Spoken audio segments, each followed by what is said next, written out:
Welcome to another episode of Pistons of Fury. In this episode, we are mounting the radiator in our 1966 Dodge Coronet Mopar Turbo LS swap.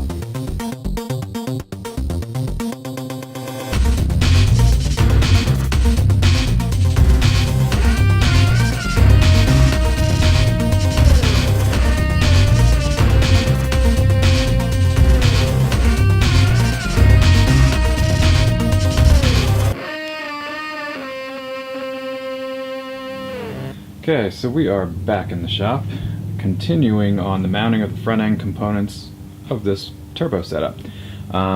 Next thing we have to do, and what this episode will mostly be comprised of, is mounting this radiator. So, stock radiator setup was kind of hard mounted, which, with aluminum radiators it gets tricky because if you actually hard mount that to your chassis with no rubber insulators or anything, then you can actually, if the chassis flexes, you can actually, the radiator is aluminum versus everything else being steel, so that can actually twist the radiator and crack it. So what we are going to be doing is using some angle iron and some thin slices of old radiator hose, which is basically just rubber, so I'm creating these insulators.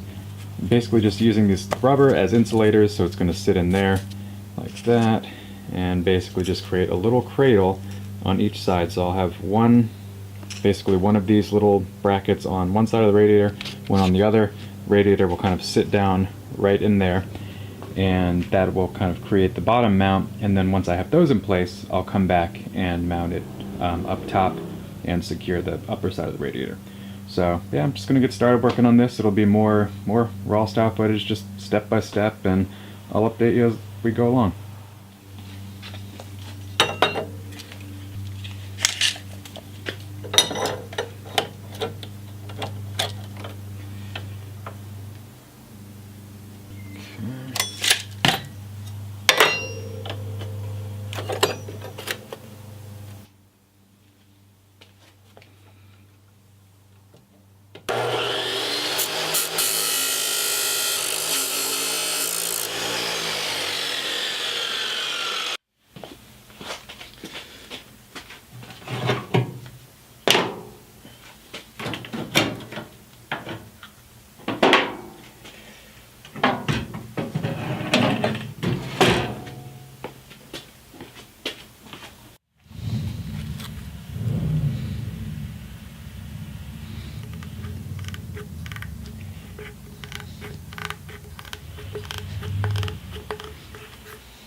Alright, update time. So those brackets are tacked in. They stick out a little bit further than I would have liked, but I think it's okay. So basically, radiator kind of fits flush. Well, not flush, but kind of in line up here. The cap is just underneath where my crossbar is supposed to come over, so I may be making a new one of those. We will need to see what I'm going to do about that. Yeah, not really sure what to do about that. But that is the next problem. So actually the next thing I'm doing is I need to basically come in here, and I think what I'm going to do is create brackets on this side, so I've got a hard stop on the back here. And then from the old radiator, the original radiator, I have these mounting holes.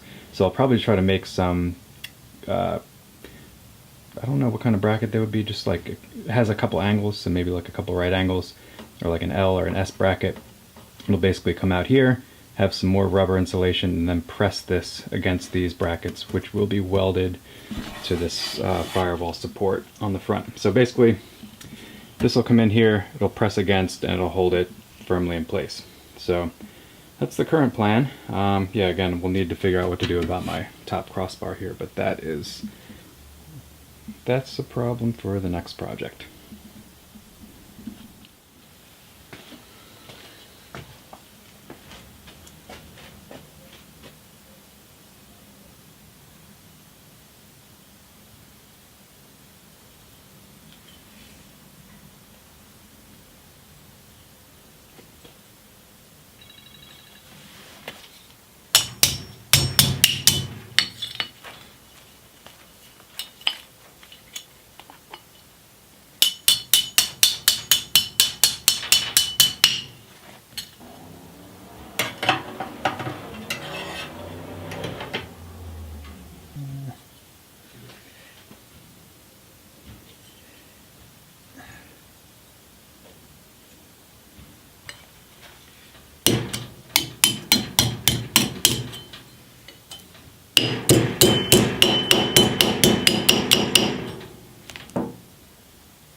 Let's bend number 1.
Okay, so it turns out that I actually had to move my bottom radiator mounts inboard, so toward the engine, because I did not leave enough room between the intercooler and the radiator for my condenser. So 2 points on that. Number one, the condenser I got is a little bit too wide, so the tubes at the edges of the condenser are actually interfering with the radiator and the intercooler.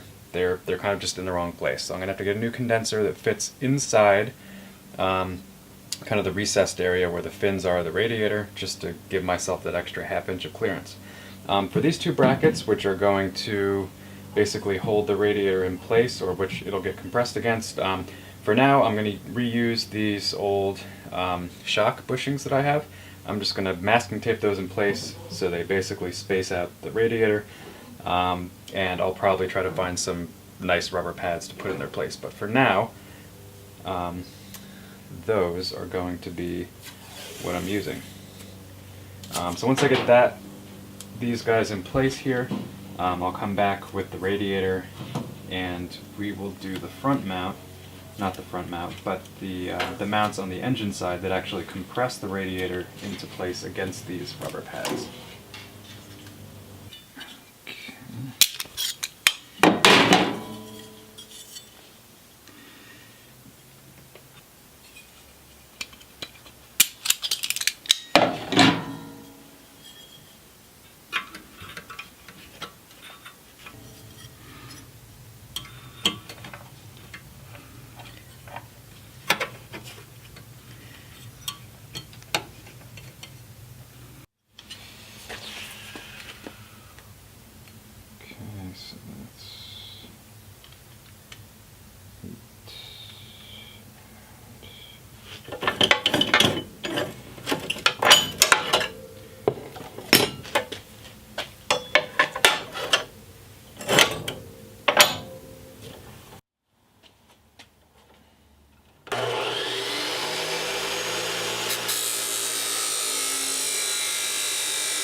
Okay.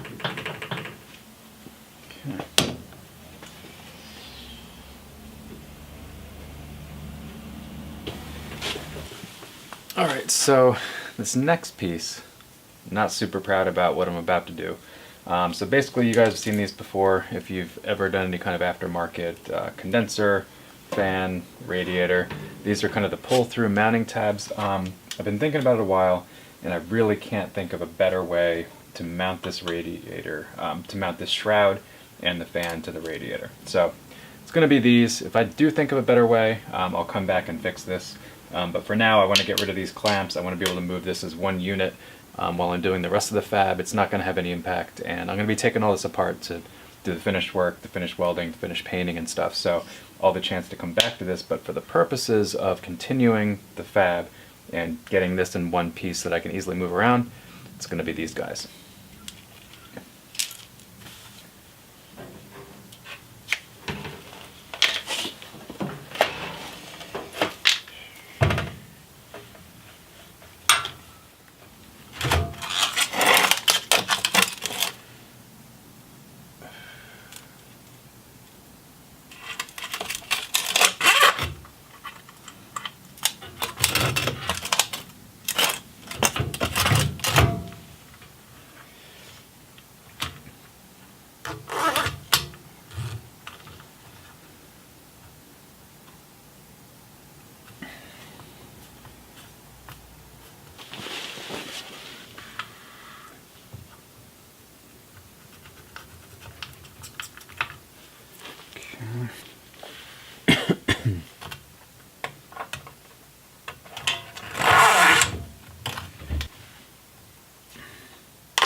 Alright, so quick recap.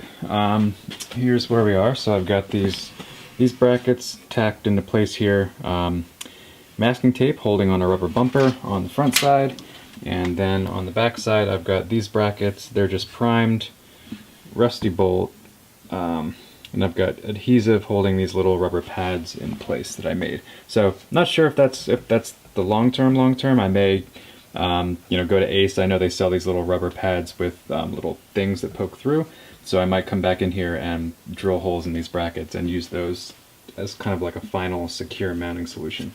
The thing that I didn't want to mention is these things right here holding this guy on. So it seems to be secure.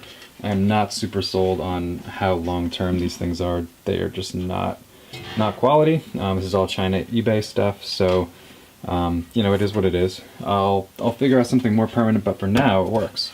So I kind of measured up the crossbar. I'll have to do some cutting and trimming to get that to fit back into place, but that'll be no problem. It will block access to this cap, but my thinking is if I need to do anything, it's just loosen these two bolts and drop these brackets down, and then the radiator just tilts forward and I can access the cap. So a little bit of a pain, not too bad though.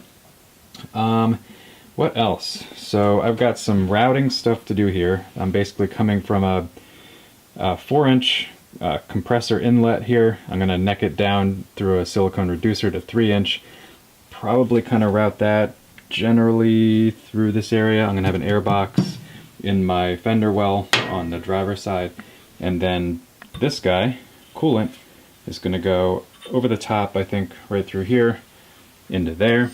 And then intercooler, cold side, will basically be throttle body. It'll take the high road here and then poke through right in this area for the intercooler outlet.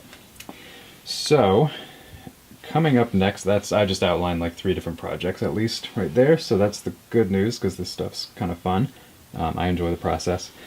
But yeah, next thing I think I need to, I've had this turbo sitting here on this header for a while. I think what I'm going to do is probably the next project is come in here and make a turbo support bracket that bolts to the head. So I'll have like some kind of engineered thing that basically braces to these, possibly 3 bolts, at least 2, then comes here and supports the bottom of my T4 flange. So that's it for this episode. Hope you enjoyed it. Throw me some feedback. Let me know what you think.